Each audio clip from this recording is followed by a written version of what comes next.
Tie pasidalinę postus tarybose ir savivaldybėse tampa visagaliai. Tad nenuostabu, kad gali sau drąsiai važinėti į Kaušes. Vis tiek niekas nenubaus. Juk visi savi, visi pažįstami. Tuomet gali kelti orgijas tiesiog mokyklose. Ir su promilėmis sėsti ne tik prie nuosavo automobilio, bet ir prie mokyklinio autobusiuko vairo. Skuodas ne vienintelis miestelis, kur vietos valdžia, jų giminės ar draugai daro, ką nori. Štai kad ir Prienų rajonas. Gyventojai skundžiasi, kad Jiezno gimnazijoje nebaudžiama siautėja Prienų savivaldybės vadovo bičiulis ir mero bendrapartietis. Neseniai vyras tiesiog mokykloje pamokų metu sukėlė muštynes. Kiboje atlapus jam neįtikusiems gimnazijos darbininkams, prieš tai mokinių akivaizdoje vyrus išvadinęs ožiais ir gaidžiais.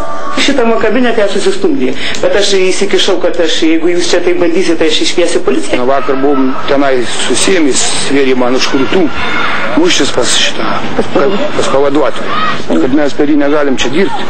Čia ir moteris kolioja, ir ponai kolioja. Ne tik kolioja, bet iš darbo gimnazijoje dar vasarą atleistas ūkvedys su visa šeima mokykloje ir gyvena, ir išsikelt nei negalvoja. Nebent aukštas pareigas savivaldybėje užimantis ūkvedžio draugas surastų jam dar geresnį būstą. Kad jį iškeldinti, mes turime suteikti geresnės sąlygas. Pas jį 4 vaikai, mes turime suteikti geresnės negu jis dabar turi. Šiai dienai mes tokių sąlygų neturime. Ir jis gyvena dabar? Jo, jis gyvena tam bute, mokyklos bute. Pasak Jiezniškių, valstybės išlaikytiniai patys Prienuose turi kavinę. Dabar jisai tos valdančiosios partijos narys, bet jis yra verslininkas ir savo verslui naudoja mokyklos, kaip sakyti, gėrių. Pats ir gyvena tenai ir nemoka už tai, kiek žinom, nieko ir turi Prienuose kultūros centre, dirba bufete. Jo žmona tenai, šeimos verslas. Ir verslininkas gyvena žinybiniam bute, mokykloje, kada trūksta patalpų. Tai labai įdomus sutapimas, kad Lietuvoje taip kur nors dar yra. Pasak miestelio žmonių, ne tik gyvena, ne tik terrorizuoja, bet ir girtauja. Tiesiog mokyklos kabinete kartu su direktoriaus sekretorė. Su gimnazija dėl grąžinimo į darbą šiuo metu besibilinėjančio ūkvedžio dainos sklinda plačiai po visą Jiezno gimnaziją ir aplink ją. Kai nesimuša su darbininkais ir negeria su sekretorė, vyras namie nebūna, o kur jis net žmona nežino. Jūs dabar kaime, žinau, kad kaime. Jūs kas esate? Aš jau žmona, bet neturi telefono. Nu, tas kaimas aš nežinau, jis išvažiavo pas mamą mano. Kodėl nesuvaldomas ūkvedys įgijo visagalius užtarėjus, kas iš tiesų sieja savivaldybės vadovą ir Jiezno mokyklos įnamį? Gal bendras pomėgis važinėtis girtiems? Aukštą postą dabar užimantis valdininkas išgarsėjo rajone tuo, kad dar būdamas Jiezno seniūnu girtas skriedamas tarnybiniu automobiliu prieš keletą metų prie Birštono sukėlė avariją. Išlėkė į priešingą eismo juostą ir kliudė mikroautobuso tempiamą priekabą. Arūno Vaidogo vairuojamas Prienų savivaldybės automobilis tapo nevaldomas ir rėžėsi į kitą mašiną, o vėliau dar susidūrė ir su autobusu. Avarijos kaltininkas buvo girtas, jam nustatytas beveik 2 promilių girtumas, bet tai neturėjo įtakos tolesnė jo karjerai. O gimnazijoje savą tvarką darantis iš darbo už pažeidimus atleistas ūkvedys šiurpino Jiezniškius, girtas vežiodamas vaikus mokykliniu autobusiuku. Pamatęs, kaip kelių vinguriuoja girto dėdės vairuojamas autobusiukas, vienas jo važiavęs mokinukas paskambino savo tėvams, prašydamas gelbėti, kol nevėlu. Išsigandę tėvai apie vaikus vežantį girtą vairuotoją informavo policiją ir Birštono pareigūnai užkirto kelią nelaimėjai. Autobusiukas buvo sustabdytas, vairuotojui nustatytas girtumas. Tik laimingo atsitiktinumo dėka girtų važinėjimai baigėsi be aukų.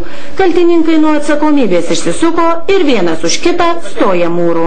Mes kalbomis kuo mažiau turime tikėti, bet realiai turime užfiksuoti faktus. Ir tada galime kalbėti apie tai tikrai. Bet tas faktas buvo užfiksuotas, kiek aš žinau. Kad vaikus vežė? Taip, avarija, kad buvo promilės nustatytos. Ja. Tikrai aš tokių faktų negirdėjau, nes kadangi aš galbūt dar direktoriumi nedirbau tuo metu. Jeigu buvau. Prie manęs tokių dalykų aš negirdėjau. Ir dėl jūsų paties, o jūs pats esat neblaivus, įsivėlęs eismo įvykius. Tokių faktų yra užfiksuota. Labai senai. Savivaldybės direktoriumi Arūnas Vaidogas tikrai dar nebuvo, bet tuo metu jau dirbo Jiezno seniūnu. Tai senais vadinamais laikais ne tik girtas važinėjosi, bet ir buvo susidėjęs su garsiausia to meto šių apylinkių nusikaltėlių gauja, broliais Revuckais. Sako, kad jūs susijęt su kažkokiu nusikaltėlių gauja. Ar tai yra pasakas, o gal? Nu tai kodėl žmonės... Ne, tai jeigu būtų buvę, tai būtų įrodyti. Teismai buvo. Viskas yra 96 metais. Ir man tai, žinot, juokinga, kadangi aš visur deklaruoju visą tai. Eidamas nuo 98 metų, atėjau į 98 atėjau į politiką, aš visą laiką visą tai deklaruoju. Tai šiandien dienai praėjus 11 metų, suprantu, nu galime kalbėti. Bet aš kaimynų nepasirinku. Jie gyveno kaiminystė. Kaiminystė, ne? Taip, kad, supranti, nu, visiškai kvaila. Nu, kas kaltas, kad kaimynai tokie? Kad Vaidogas buvo Revuckų grupuotės ginklininkas, tuomet prokurorams teisme pritrūko įrodymų, bet kai buvo triuškinama nusikaltėlių gauja, dabartinio aukšto valdininko namuose pareigūnai ieškojo ir surado nelegalų šaunamąjį ginklą. To išsiginti įtariamajam nepavyko. Dabartinis politikas už tai buvo nuteistas. Žinot, šventi tik angelai, tie, kurie gyvena danguje. Žemėje visi nuodėmingi. Kaip danguje, taip ir žemėje. Per paskutiniuosius rinkimus ne tik sostinėje, o ir rajonuose valdžia atiteko ypač margai miniai. Koalicijos kurpiamos asmeniniais ryšiais ir interesais. Norėdami savo valdose viešpatauti kuo ilgiau ir ramiau, rajonų politikai savo svitą aprūpina šiltais postais ir privilegijomis, paversdami juos nebaudžiamais ir nevaldomais miestelių siaubūnais.